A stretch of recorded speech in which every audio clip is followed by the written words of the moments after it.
Do we have any questions? Yeah. Hi. I have a question for each of you. When it comes to telling the story of an author and a book,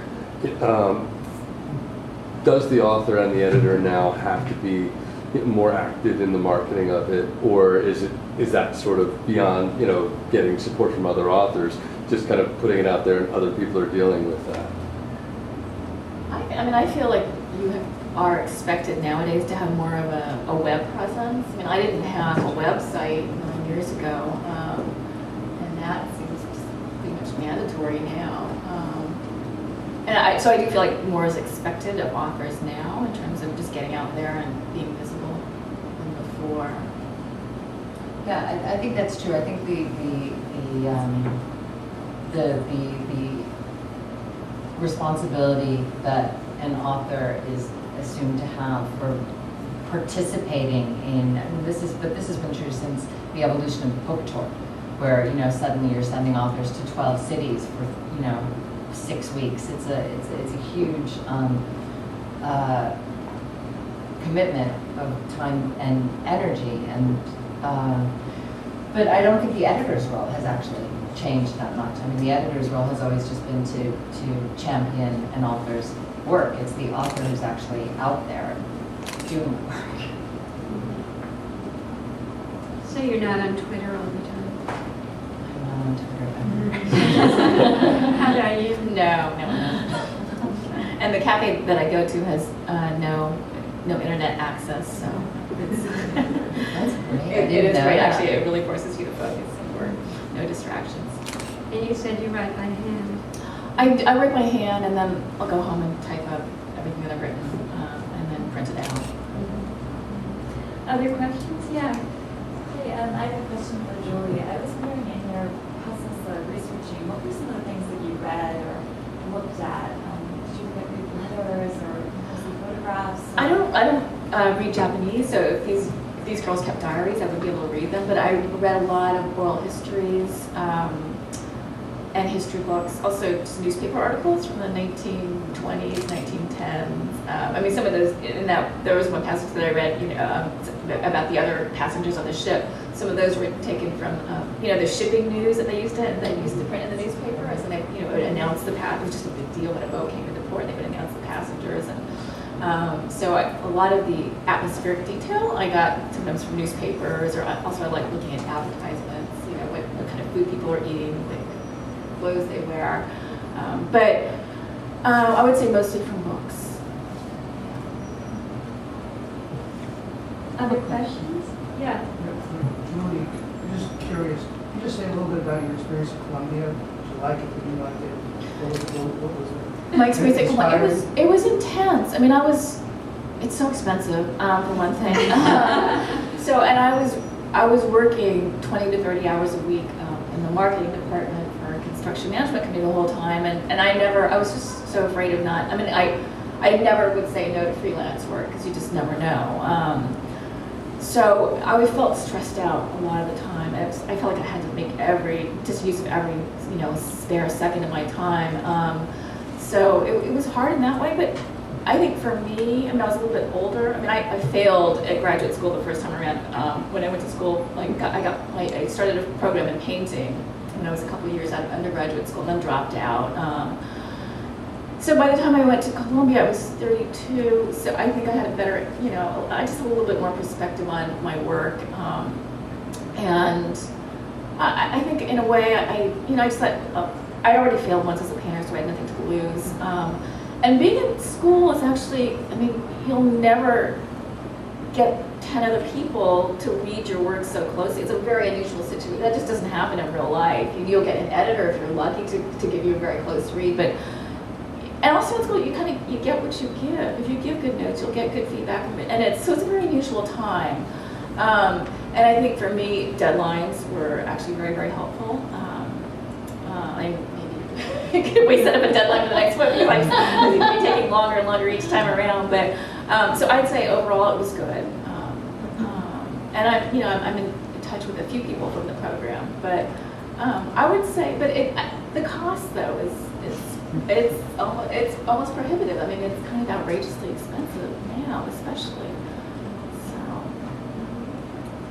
Yeah. I've got a lot of questions for Julie, but before I ask any one of them, I just want to thank you for writing Wood in the Attic, because belatedly in my life, I've begun to try to find out about my family.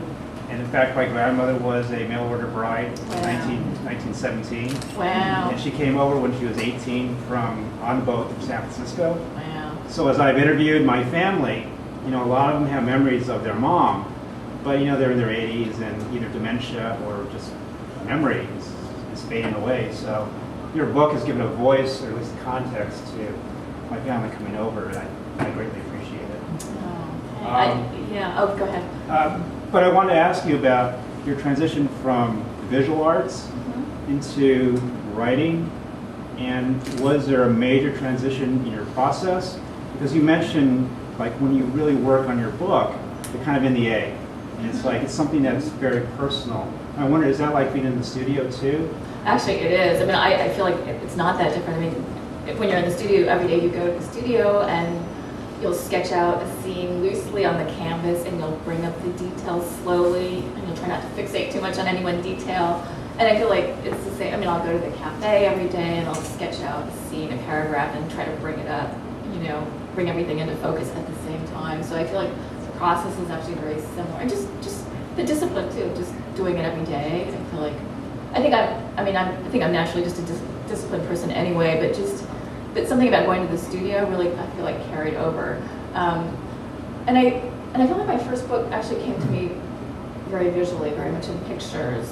So I often had to see a scene in my head before I could begin to describe it on the page. But actually I feel like this book came to me more orally, just in terms of rhythm, not so visual. So I mean, I guess each book has its own organic form.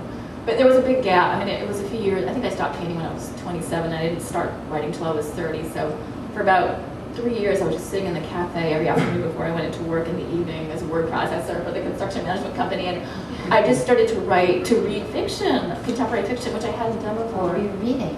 I was reading a lot of just like New Yorker stories. Actually, I remember stumbling across Lydia Davis. I didn't know anything about the lay of the land in terms of contemporary fiction, but I remember going to I would just go to the Strand and wander. And I remember picking up Break It Down, Lydia Davis's first collection of stories, and there are these do people know Lydia Davis? She writes these very, very short stories, and I love them. They're just perfect, and they're short, very psychological, very linear, Cartesian sort of logic, and so I just wandered. I just a lot of Raymond Carver, Richard Ford, but it was like Wonderland. It was like being I didn't know anything about contemporary fiction. It was great, and I love getting lost in a story. I mean, I love the short story form in particular. And so at a certain point, I tentatively decided to try my own hand at writing. But that's how I came to writing, was after having failed as a painter and then becoming a reader, just to kind of, to console myself. I would say you didn't fail at painting it because it's informed your process as a writer too, it sounds like. Thank you. I just wanted a little note. Lydia Davis is here tomorrow night. Oh. So if you want to see her. But I saw a couple other hands. Yes. Off the record, any horror stories about the relationship between writers and editors? Tons. I'm not around Julie. And there is a video camera rolling. And we have time for one more. For Julie, what made you want to write this book? What was it seeing? Actually, when I was on book tour for the first book, often, especially on the West Coast, there are a lot of Japanese Americans out there, and often after I read, people would come up to me and they would start telling me about their grandmother or their great aunt who came over as a picture bride, and I heard this over and over and over again. And then they would say, except for she landed in San Francisco and she met her husband, but he was so short, or he was so old, or he was just not the man in the photograph. So. I'm very interested in women's lives, and I feel like even though it's a very common story, I just felt like it hadn't been told, and to me, it was fascinating. It's like fate. Like, if I had been born 100 years ago in a tiny village in Japan, what would I have done? I mean, it would just, I'm just lucky to have been born in this time, but it's, so much seemed out of their control, and yet these young girls made the best, they made the best lives that they could out out of the hand that was dealt to them. And so I was just fascinated by that. And it's not so different from now. I mean, internet dating, it's like theirs was an internet date, but for life. There was no backing out. So That was the alternative title. internet date for life. There was an alternative title. There was? What was the alternative title? You read it out loud. It's in the first chapter. We heard our names called. Oh, we heard our names called across the water. Too long. Too long and Beautiful.